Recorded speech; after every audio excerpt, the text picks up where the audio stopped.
ரோட்ல ஒரு கம்பத்துல ஒரு சீட்டு கட்டி தொங்க விட்டுருக்கு. அதுல என்ன எழுதியிருக்கு அப்படின்னு படிக்கலாம் அப்படின்னு ஒருத்தர் படிக்கிறாரு. என்னோட ரூ. 50 நோட்டு கீழ விழுந்துருச்சு. எனக்கு கண்ணு தெரியாததுனால என்னால அத கண்டுபிடிக்க முடியல.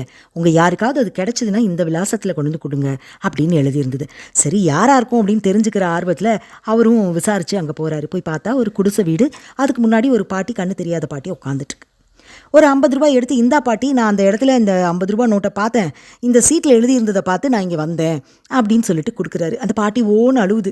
3 நாளா இதே மாதிரி 100 பேருக்கு மேல கொண்டு வந்து என்கிட்ட குடுத்துட்டாங்க. எனக்கு ஒரே ஒரு உதவி பண்ணுங்க தம்பி. அந்த சீட்ட நீங்க போம்போது கிழிச்சு போட்டுருங்களேன். அத நான் எழுதல அப்படின்னு அந்த பாட்டி சொல்லுது. சரி பாட்டி அப்படின்னு சொல்லிட்டு அவர் வராரு. வரும்போது அவர் நினைக்கிறாரு, யாரோ ஒருத்தர் இந்த பாட்டிக்கு ஹெல்ப் பண்ணோன்னு இந்த மாதிரி எழுதி வச்சிருக்காரு. நாம ஏன் அதை கிழிக்கணும்? இப்படியாவது அந்த பாட்டிக்கு உதவி கிடைக்கட்டுமே அப்படின்னு நினச்சிட்டு போகிறாரு. இவர்கிட்ட ஒருத்தர் விலாசத்தை விசாரிச்சுட்டு போகிறாரு. நம்ம யாருக்காவது உதவி பண்ணணும் அப்படிங்கிற எண்ணம் தான் நமக்கு முக்கியம். அந்த எண்ணம் மட்டும் இருந்துச்சுன்னா நம்மக்கிட்ட பொருள் இருக்கோ இல்லையோ, வசதி இருக்கோ இல்லையோ, கண்டிப்பாக நம்மளால் உதவி பண்ண முடியும்.